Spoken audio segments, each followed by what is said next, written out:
Porch Farm YouTube channel. We wanted to give you an overview of our New Holland BR7060 round baler. We purchased this spring. We've got about 550 bales through it. It was a replacement for our old 648 Silage Special from New Holland. And just wanted to give you an overview of some of the features on the new balers, and also some of the options we added. And we'll also throw in some video at the end of baling with it, first cutting with in some pretty heavy windrows. This is a 7060, which is a 4-foot wide, 5-foot high round baler. We get that size. It just works well for our farm and for shipping on semis, being 4-foot wide.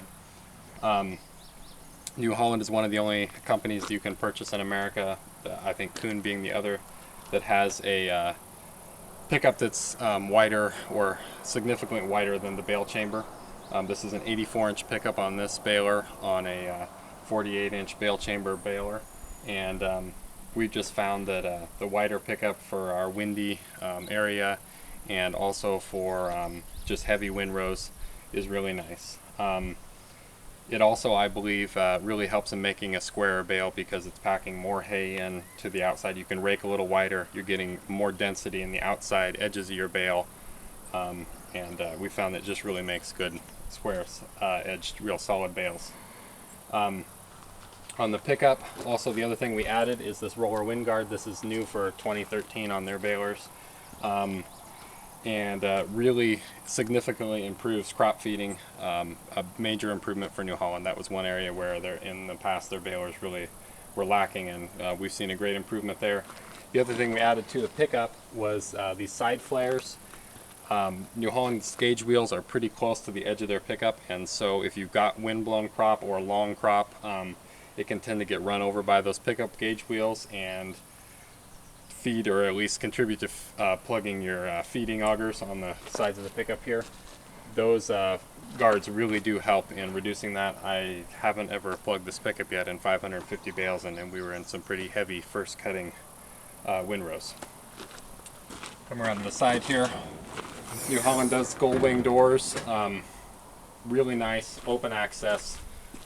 You can get to everything. This baler is a net wrap only baler, so there would be a twine storage box here that would have to swing out of the way on a twine or twine and net wrap baler, but being a net wrap only, with the Bale Slice, it deletes the twine option. So open access, and just really nice for maintenance to get in here, not have a door to be swinging in your way. New Holland offers several features, options. We chose to do a hydraulic pickup. Just a convenience feature more than anything. Really nice to be able to go into a field, drop your pickup, and just start baling, or if you have tracks or rough spots that you want to pick up and float over, makes it easy to do that from the tractor cab. We added a chain oiler after our other baler, doing maintenance on chains for the last 12 years. Really nice to be able to just make sure your reservoir is full and things are working, and it'll oil the chain every time the tailgate is opened. So oils the chains while they're warm, and a lot more often than it would get done if you were doing it manually. Another shot of the pickup here, roller wind guard. New Holland's baler is a stuffer baler, not a auger baler. I think it's gentler on the hay. It doesn't feed as positively as the augers. However, I really believe the stuffer is easier on the hay. It's also pretty foolproof, and you're not going to have an issue if you do get a rock or something through it, like some of the augers can. Their new stuffer is a double stuffer. If you buy the Silage Special, also I should mention on this 84-inch wide pickup, you're going to get twin cam tracks, one on each side, which I think on a 84-inch pickup is pretty much a necessity. So I would definitely add that if I didn't order a Silage Special baler. But definitely a vastly improved pickup.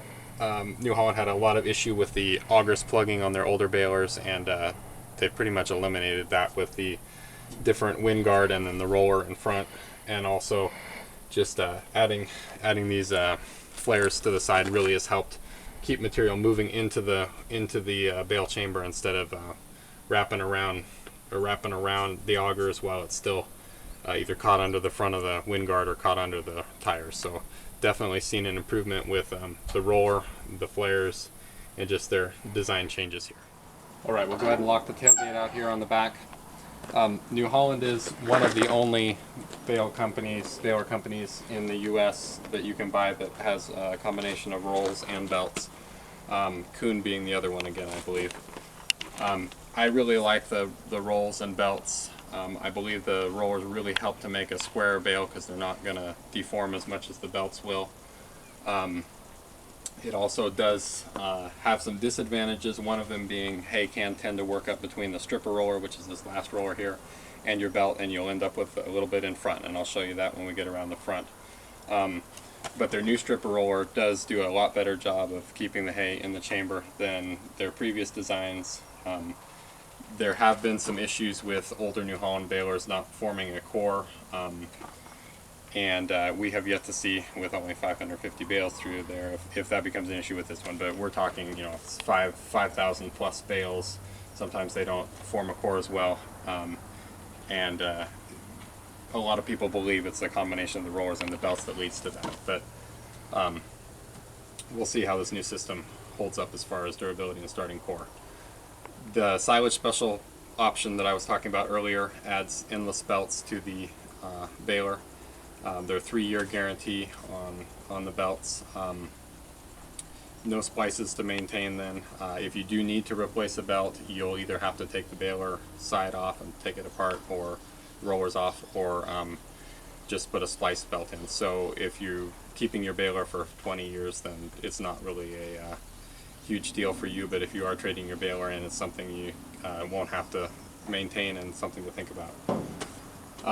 The other thing about New Holland balers, their bale chamber sits quite a bit higher than anybody else's, which adds, obviously increased height to the baler. But I really believe that adds in ejecting the bale. If you've seen our other hay videos, our ground, it's got some pretty good rolling hills, and these balers will eject bales on our ground going up or down hills on 90-95% of it. Their Bale Ramp is standard. It is not a push bar setup. These belts do not declutch when you dump, so they're going to continue to turn, and they, along with the floor rail, tend to eject the bale, and your push bar or your Bale Ramp is going to catch the bale from coming back, and you can get the tailgate closed. New Holland doesn't have a push bar setup like John Deere, Massey Ferguson, or Vermeer, but I really like the fact that this is a non-assisted push, so that you can place your bale where you want it, and you're not shoving your bale off the edge of the field if it's a steep hill. You can really control where you set your bale with the push bar or with the ramp setup. Okay, the other thing we added to this baler, another option, was this external expeller roll, it's called. These balers, since they're not staggered belts, and also since they are belts and rollers, can tend to get hay built up in here between, especially fine grasses like second cutting orchard grass or something like that. And this expeller roll we added as an option to help clean out between the belts. It does help. It's not going to eliminate the problem. Depending on your hay, your moisture conditions, that sort of thing, you are still going to have to clean out between the belt section here. Not a huge deal, probably every 500 to 300 bales. So if you're baling small fields, it's just something you do at the end of your field. It's not a big deal, but definitely something to be aware of with the New Hollands. They do tend to build up hay between the belts, not having staggered belts. Okay, something else about the New Holland balers that's a little different, and again it's close to the Kuhn balers, is net wrap is going to be in the front. This is extra storage for another roll, but net wrap is going to be in the front on this baler, and we'll show you that when we get around the front.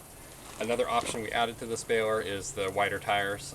Again, our ground is fairly hilly, and these tires provide quite a bit more stability on the side hills. Also, really ride smooth in the field. I've noticed a huge difference between our old baler and this one. You also get a heavier duty hub package with this tire kit, and that's an added bonus there. Okay, we'll open this side up. This is a Bale Command Plus baler. This is the computer that controls it. Our old baler was a Bale Command. It was kind of a new thing to have a computer-controlled baler 12, 13 years ago. We were a little hesitant, never did end up having any problems with it, so I can recommend that system as far as being pretty bulletproof. Definitely nice to be able to make most of your adjustments to your baler from your tractor cab. We'll go around front here and I'll show you the net wrap.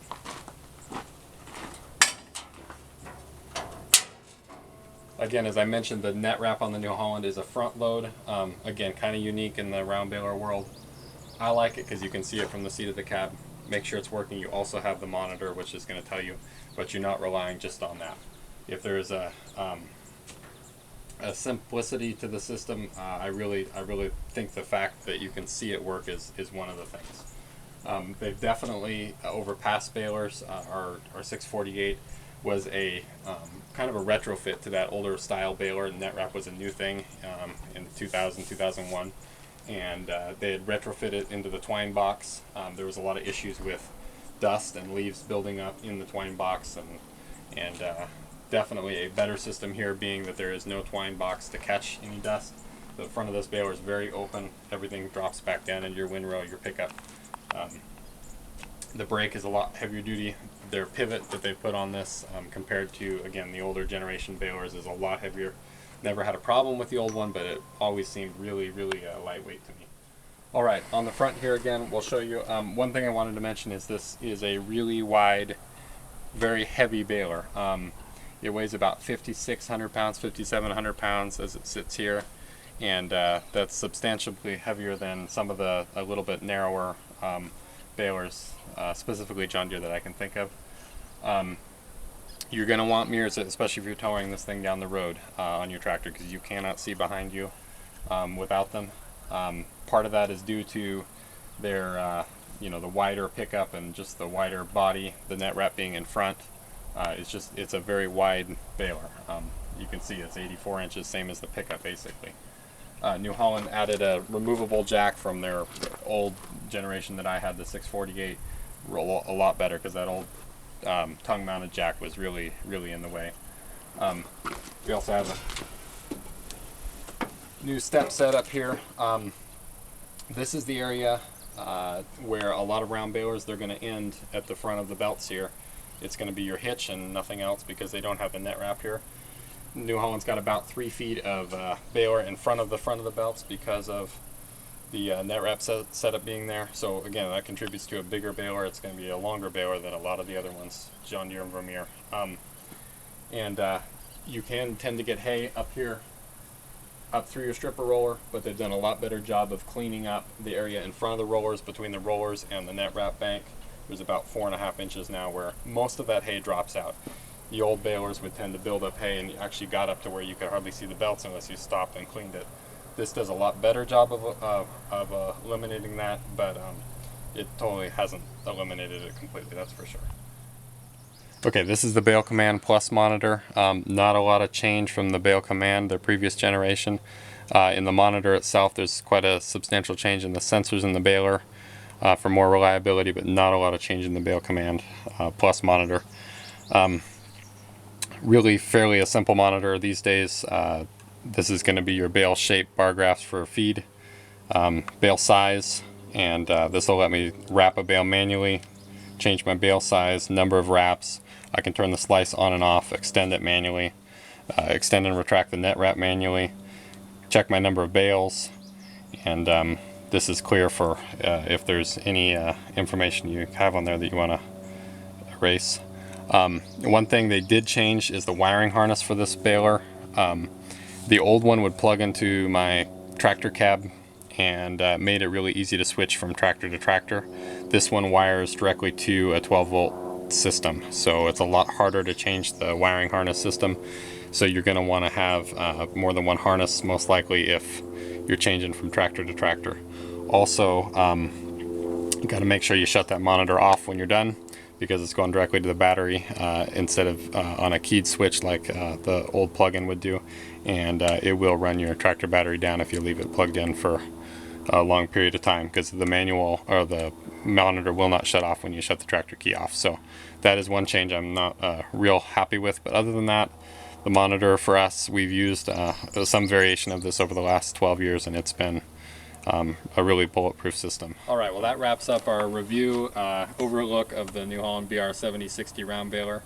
Hope you found it informative. When I was looking at balers, I didn't find a lot of information on the New Hollands online, so I decided to do a video to kind of help you guys out if you're looking at them. Show you some of the pluses, some of the minuses, and some of the options we added to benefit us. Really been happy with the baler overall. Our last one was a really good baler, low maintenance, and just did a great job. I really think the combination of rolls and belts produces a better square bale. They're definitely not the fastest baler out there. The double stuffer over rotary definitely is one of the reasons, but I really think they're a little gentler on the hay. They clean the field well, and definitely make a really nice bale. So I hope you found this helpful. If you've got any other questions, feel free to comment and we'll do our best to answer them. Thanks for watching.